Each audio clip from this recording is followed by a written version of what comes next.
Good morning, good evening, good afternoon, wherever you're at today. This is Michael Hartman from Insight DBT, back at you again with a reminder to be mindful. Remember, mindfulness is so important in keeping a level head and proceeding with a calmness and a steadiness, and to proceed throughout our life in what we call the wise mind, a balance between our emotional side and our reasonable side. Sometimes, in order to access wise mind, we need to soothe our emotions, recognize what we're going through, and we can do this through mindfulness. We're going to do an exercise called 5 Dimensions of Mindfulness today.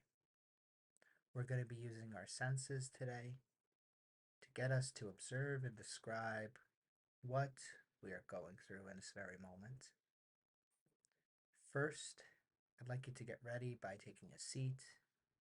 If you're watching this while running to a train, pause the video until later when you get to your office or back home. Try to get into a seat, just like I'm sitting. Back support is nice. With back support, we feel a little extra grounded. Make sure your feet are planted flat on the ground. I'd like you to push your feet through your shoes, or if they're barefoot or socks on, into the ground.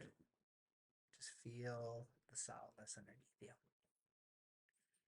First, we're going to recognize now our sense of touch. I want you to feel your hands touching your lap, the table that they're resting on. If you have a watch on like me, noticing the weight of your watch, a yarmulke like me, or a hat, maybe even the weight of your hair. You can also notice the temperature in the room. Anything that has to do with your sense of touch and feel. Now let's go to smell. Smell what's going on around you.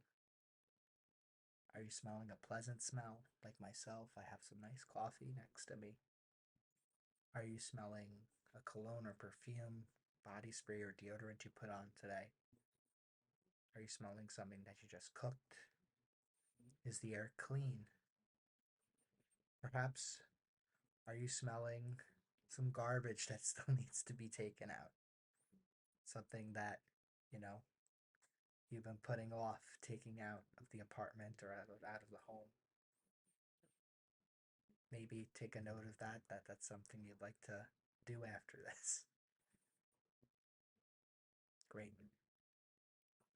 Now, I'd like to notice what you can see.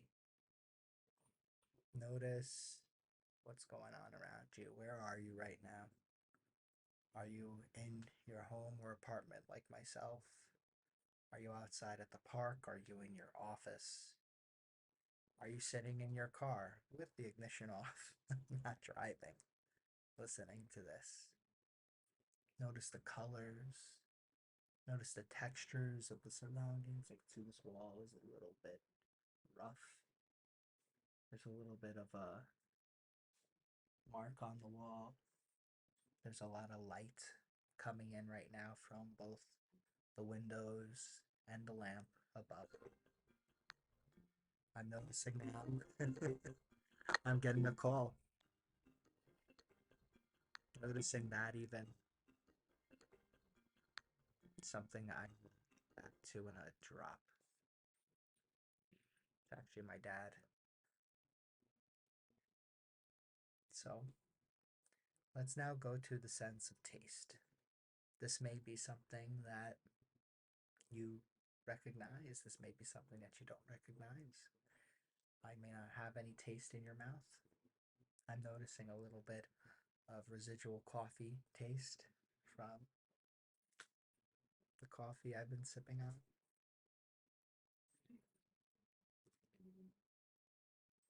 Notice any taste in your mouth. And now I'd like you to go one more layer within. And I want want you to notice, just like we noticed our surroundings. We observed and described what was around us, what we smelled, felt, saw, heard. I want you to notice what's going on inside of you. Notice what's happening within you. How's your mind today? Is it still? Is it busy? Do you feel any noticeable feelings? With the same describing ability that we just used with our senses, I'd like you to go within. Notice what's going on within you. Did you get a good night's sleep? Or have you just been up for over 10 hours? You're feeling the energy fizzle. Have you been up for 10 hours and you notice your energy is going pretty strong? Are you noticing you're hungry or satisfied? Look within.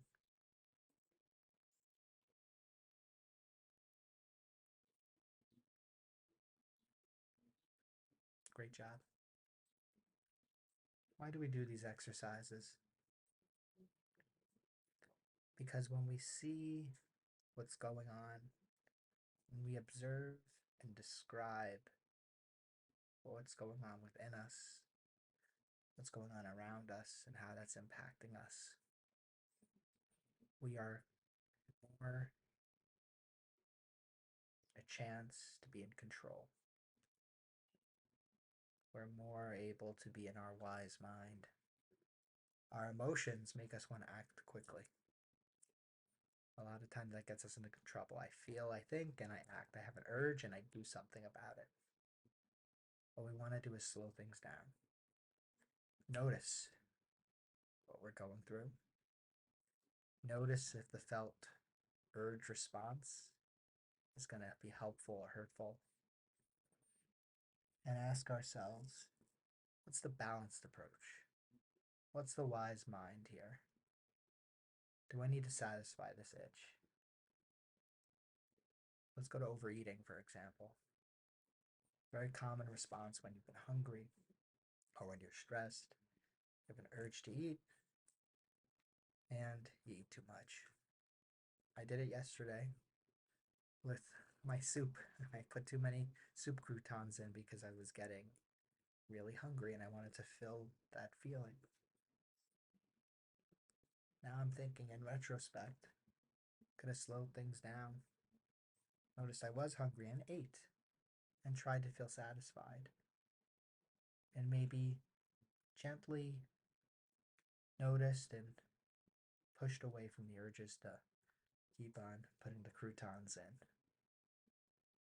You can do this across all fields of your life. Slowing things down and observing and describing how we feel are one of the best ways to stay level headed. Thank you for joining me today. It was a pleasure. If you're interested in dialectical behavior therapy and you live in New York, and especially the Long Island South Shore area, InsightDBT.com is a wonderful place for you to visit, see if our services match your needs. Thank you very much. Have a nice day.